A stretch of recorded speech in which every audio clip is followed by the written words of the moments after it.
자, 그래서 제가 말씀드리는 게 이제 주택법 개정이 언제 정확하게 됐느냐.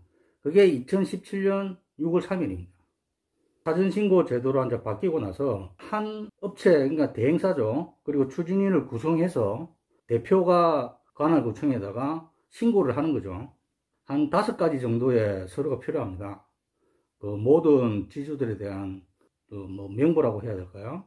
그런 것들하고, 그리고 뭐 도면, 설계 도면이라든지 배치도, 그리고 어느 정도의 토지 사용 승낙서, 이런 것들이 필요했던 거예요.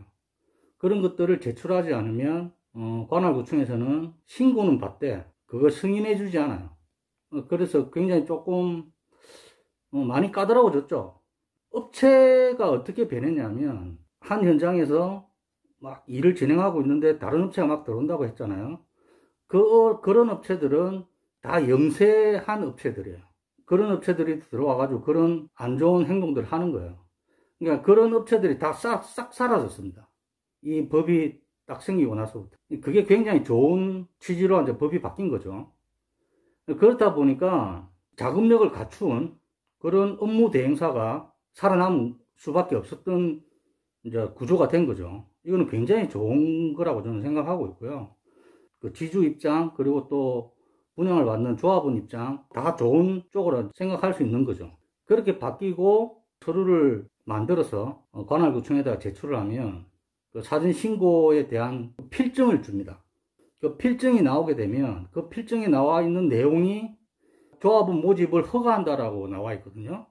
조합원 모집 허가라는 것은 일반적인 우리가 아파트 분양을 하면은 개발 사업에서 분양 승인을 받아야 되는데 그 승인을 받은 거나 마찬가지예요.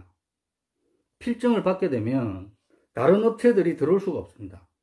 그렇게 못 들어오게 법이 또 바뀐 거예요. 그러니까 한 현장에서 진행하고 있는 지역주택조합에 중복되어서는 아니 된다라고 나와 있어요. 그렇게 법이 바뀌었기 때문에 한번 필증을 받은 현장은 다른 업체들은 절대, 또 다른 추진인은 절대 구성이 될 수가 없습니다.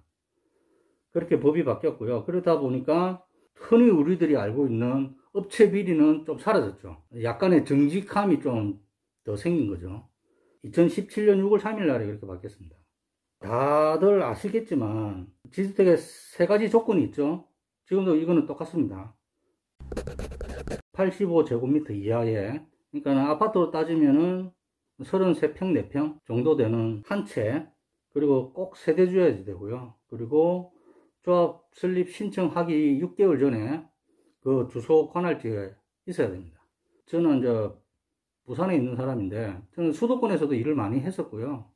원래는 이제 수도권에서 일을 하다가 이제 원래 고향이 부산이다 보니까 부산에서 지금은 일을 하고 있는데, 6개월 전에 들어오는 것은 뭐 부산만 예를 들면 부산, 경남, 울산 이렇게 지금 묶어서 그 지역 내에만 주소지가 되어 있으면 됩니다.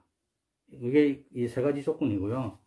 인터넷 카페 이런 데서 이렇게 많이 올라오는 글들을 보면 꼭 그런 얘기를 하더라고요. 원수한테도 지주택은 소개하는 게 아니다. 굉장히 이런 부분에 대해서 이해 못하는 건 절대 아닙니다. 안 좋은 얘기들을 많이 들었기 때문에 절대적인 반대인 거죠. 이런 분들은. 자, 그러면 왜 반대를 하느냐? 그걸 좀 조목조목 따져봐야 돼요. 이 개발 사업이라는 게 우리나라에 정말로 재개발 재건축이라는 제도가 들어와가지고 도정법, 도시및 주거환경정비법으로 진행했을 때에 이 법 제도가 허술한 데가 많았었습니다. 그런 것들을 하나씩 다시 법을 개정시키고 또 개정시키고 한 게 지금에 와서 하는데도 재개발 재건축이 그렇게 빨리 진행이 안 돼요. 재개발 재건축은 원래 그 진행을 하다 보면 모든 사람들이 다 토지 등소유자잖아요. 이 토지 등소유자들이 나중에 이제 분양 신청을 하느냐 안 하느냐에 따라 이제 조합원이 되고 그냥 현금 청산자가 되는데, 그 개념은 이제 지주택하고 많이 다르죠. 지주택의 지주들은 조합원이 아닙니다. 무조건 분양을 받아야 조합원이거든요. 그런 개념이 좀 다르기 때문에 도정법이 이렇게 바뀌고 좀 좋은 쪽으로 서민들을 위한 법, 그리고 세입자들을 위한 법, 뭐 많이 이렇게 개선이 됐는데도 진행하는 속도가 빠르지 않아요. 이 진행하는 속도가 늦다 보니 원주민들이 다 빠져나와요. 이 원주민들을 위한 개발인데 이 원주민들이 혜택을 못 받으니 뭐가 좀 잘못된 거죠. 이게 이제 속도의 차이라는 거죠. 그렇다 보니까 이것도 조금 더 개선이 돼야 될 것 같다라는 제 개인적인 생각이고요.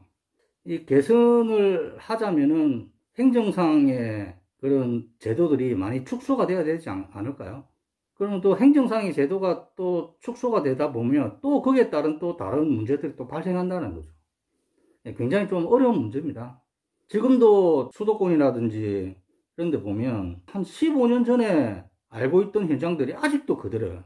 재개발 재건축에 있는 그 현장들이 아직도 그냥 그대로 그냥 뭐 살고 있는 거예요. 개발한다고 하니까 뭘 고치지도 못하고 물이 새면 물 새는 데 그대로 살아야 되고 그런 악조건들이 많을 거예요. 지금도 제가 알기로는 그렇다고 알고 있거든요.